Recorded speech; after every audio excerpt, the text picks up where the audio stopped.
For centuries, one spring in the West Texas desert seemed almost impossible to destroy. Produced millions of gallons of water every day.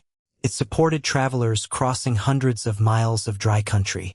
It sustained indigenous communities, livestock, farms, soldiers, and eventually an entire town. And beneath the surface was a vast underground reservoir that had been feeding the spring for longer than anyone alive could remember. Then people learned how to reach that water from somewhere else. By the middle of the 20th century, hundreds of wells were drawing from the same underground system. And in 1961, Comanche Springs stopped flowing.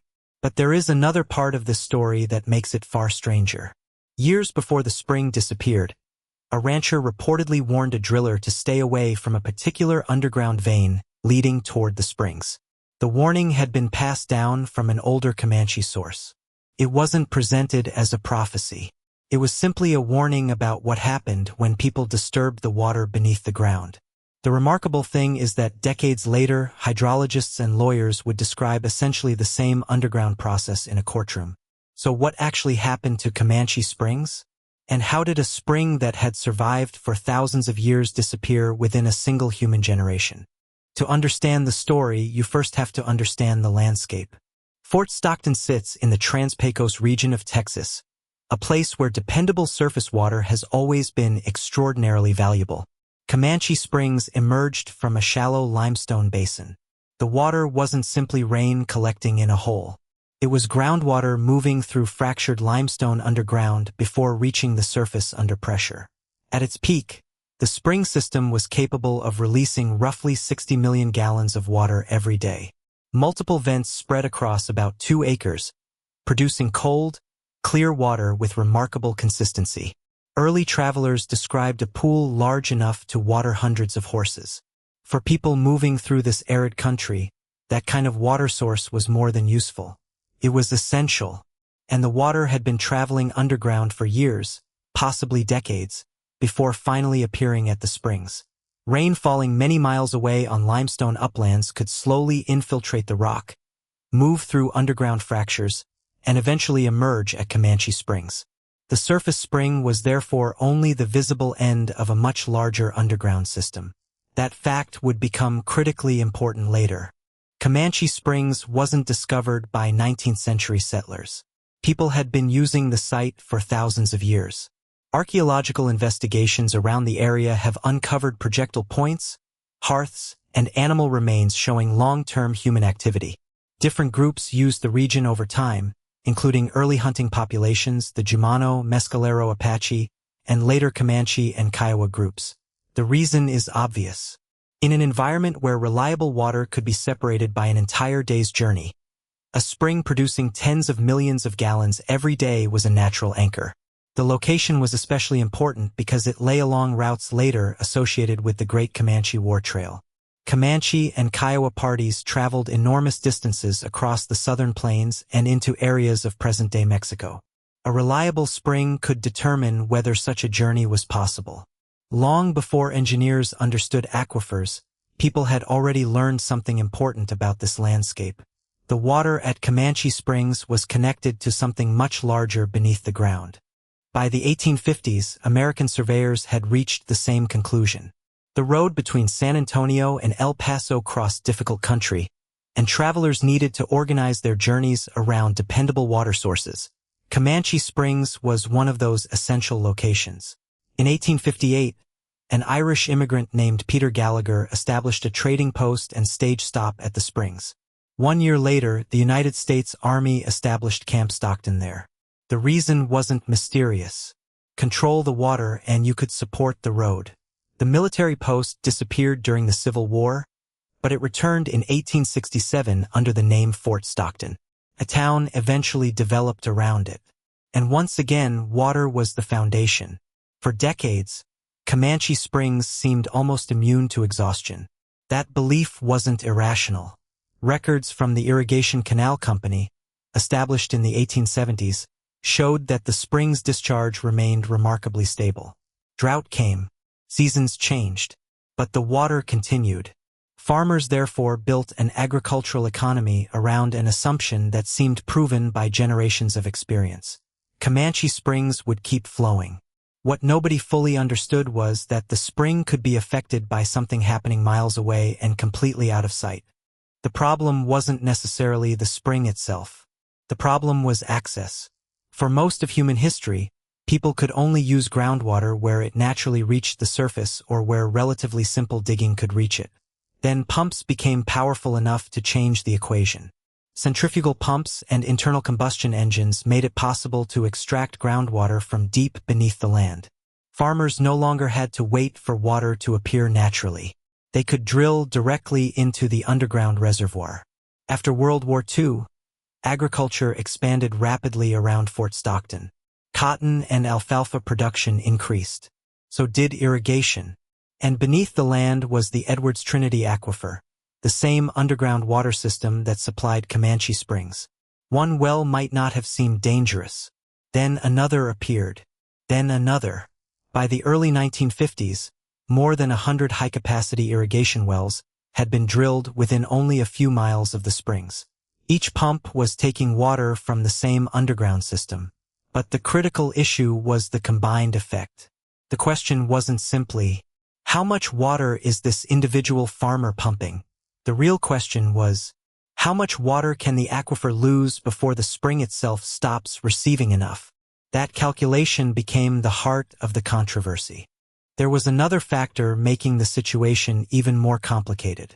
Texas groundwater law followed what became known as the rule of capture. In 1904, the Texas Supreme Court ruled in Houston and Texas Central Railway Company versus East that a landowner could generally pump groundwater beneath their property without being responsible for the effects on neighboring groundwater users. That principle became deeply established in Texas law, and it created an unusual situation. A person could legally pump groundwater from their own property even if that water was hydraulically connected to a spring or another water source elsewhere. The underground system didn't recognize property boundaries. The law did. That distinction would eventually become crucial. By 1954, the situation had become serious enough for the Pecos County Water Control and Improvement District to take action. The district represented agricultural interests dependent on Comanche Springs. It sued upstream well owners, arguing that groundwater pumping was reducing the water available to the springs. The argument was straightforward. The wells were drawing from the same underground water system that sustained Comanche Springs. But the court sided with the well owners. The rule of capture protected groundwater pumping on private property. The fact that the extracted water could otherwise have traveled underground toward the springs did not change the legal right to pump it. The court didn't order the wells shut down. And that was the problem. Nothing had legally required the pumping to stop in the first place. 7 years later, the outcome was unmistakable. In 1961, Comanche Springs stopped flowing. A water source that had sustained people across thousands of years had disappeared within a matter of decades after intensive groundwater pumping began. The historical record is unusually detailed. There are drilling permits, water records, discharge measurements, court documents, engineering reports. The decline wasn't simply an unexplained disappearance. The evidence points toward groundwater extraction reducing the pressure and availability of water feeding the springs. But there was another story surrounding the spring, a story that had existed outside the court records. In the spring of 1951, a driller named Walter Kessner reportedly arrived about 11 miles northeast of Fort Stockton. His job was to drill into the aquifer for irrigation.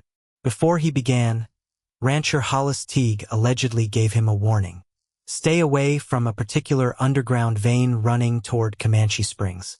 According to the account, Teague's own father had received a similar warning from a Comanche man who had camped near the springs before Fort Stockton existed. There was apparently no elaborate explanation, just a warning not to disturb the underground connection. Kessner drilled anyway. Nothing immediately happened to him. The well worked. The machinery operated. There was no dramatic event. But about 10 years later, Comanche Springs was dry. And this is where the story becomes interesting, because the old warning wasn't describing a curse. It was describing a mechanism. The claim was essentially that disturbing groundwater feeding the spring could eventually reduce the spring's flow. Modern hydrology would later describe the same basic relationship between groundwater extraction and spring discharge. The two explanations came from completely different traditions. One came from generations of observation. The other came from engineering and scientific analysis. But they were pointing toward the same underground process. Comanche Springs wasn't the only casualty. West of Fort Stockton was Leon Springs. It was smaller than Comanche Springs, but its ecological importance was enormous. The spring system supported a tiny fish population found nowhere else in the world. Scientists identified the fish as the Leon Springs pupfish, Cyprinodon bovinus. Its isolation was extraordinary. The population was believed to have remained separated from other pupfish populations for roughly 10,000 years, dating back to the end of the last ice age. For thousands of years, the fish survived inside this particular spring environment. Then the aquifer began falling.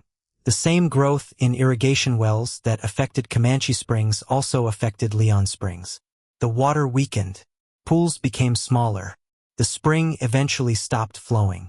By 1958, Leon Springs had completely ceased flowing. When biologists later searched the remaining pools, they couldn't find a living Leon Springs pupfish. The species was considered extinct. An animal lineage that had survived for thousands of years appeared to have vanished within a few decades. In 1965, researchers surveying Diamond Y Spring discovered something remarkable. There were pupfish there.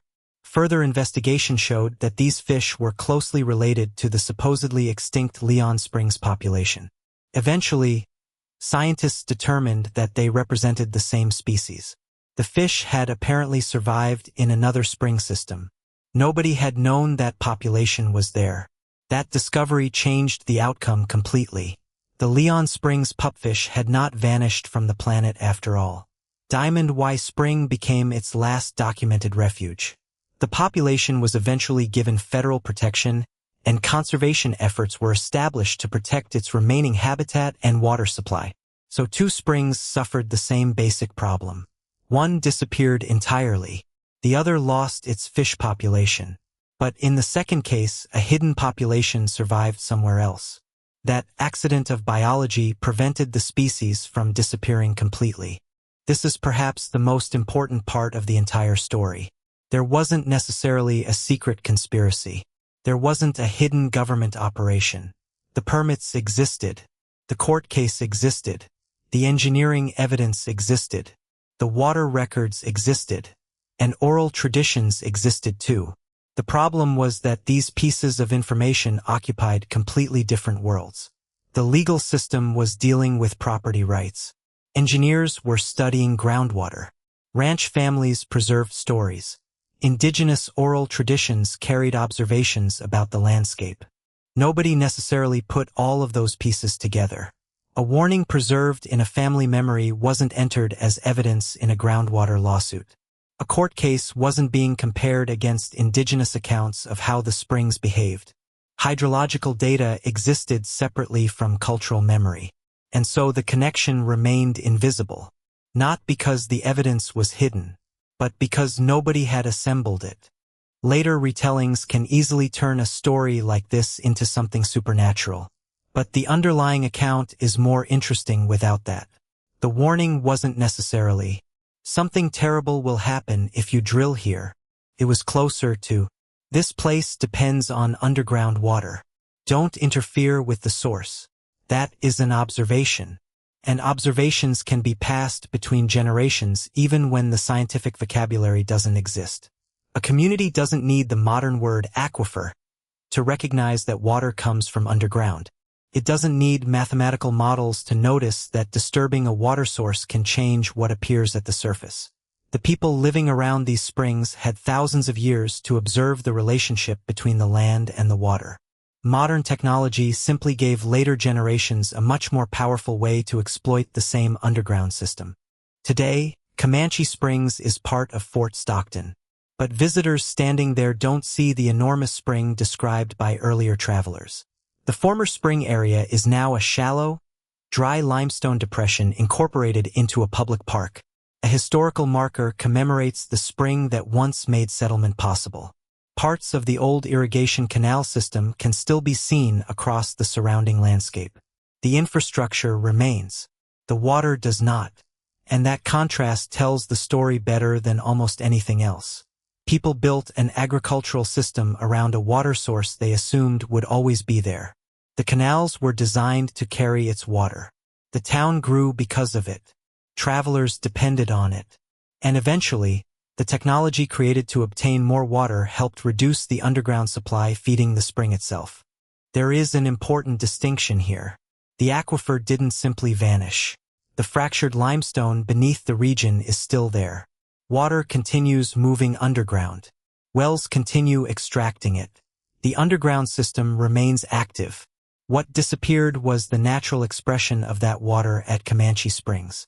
The spring was the visible outlet. Once groundwater levels and pressure changed sufficiently, the outlet went silent. That is what makes the story so unsettling. The water wasn't necessarily destroyed. It was redirected and extracted faster than the spring system could continue producing its surface flow. And the legal system allowed individual landowners to continue pumping. Walter Kessner reportedly lived until 1983. Long after Comanche Springs had stopped flowing, he could still remember the warning he had received before drilling. Whether the precise details of the story can be independently reconstructed from surviving records is another question. But the broader historical record is clear about what happened to the spring. The wells increased. Groundwater levels declined. The spring weakened. And by 1961, it was dry. The old warning and the later hydrological explanation therefore occupy two very different categories of evidence. They shouldn't simply be treated as identical. But neither should the traditional knowledge be dismissed simply because it wasn't expressed using 20th century scientific terminology. At its core, the warning concerned a relationship between underground water and surface water. And that relationship was real. Comanche Springs offers a lesson that reaches beyond one spring in West Texas. Groundwater is invisible. That makes it easy to misunderstand. A river can be watched. A reservoir can be measured. A shrinking lake can be seen. But groundwater can continue moving beneath the surface while the people above it have little sense of how much remains or where it is going. That invisibility can create the illusion of endless supply. Comanche Springs had survived droughts. It had supported travelers for centuries. It had remained remarkably consistent for generations. So it was easy to assume that the water was effectively unlimited. But a spring is not an independent machine. It is the surface expression of an underground system. And if enough water is removed from that system, the spring can eventually disappear. The most striking part of the story may be what happened after the spring was gone. The wells didn't disappear. The aquifer didn't disappear. The land didn't become completely unusable. The system continued. Only the spring, the natural outlet that had existed for thousands of years, was lost. Meanwhile, Diamond Y Spring became a refuge for a fish that had nearly disappeared from the world. Its survival wasn't the result of a perfectly designed plan. Researchers simply found a population that had survived outside the location everyone thought was its only home. In one place, an ecosystem was lost. In another, a tiny remnant survived. And the difference between extinction and survival came down to something nobody had known existed. Standing at Comanche Springs today, it can be difficult to imagine what the site once looked like. There was no dry depression. There was no historical marker explaining what used to be there. There was water, millions of gallons of it. People came because of that water. Animals came. Travel routes converged there. A military post was established there. A town developed there. Fields were irrigated by it. For thousands of years, the spring continued doing what springs do. Then the demands placed on the underground system changed. And within a single human lifetime, the spring was gone. The strangest part isn't that an old warning predicted a disaster. It is that the warning may never have needed to be a prediction at all.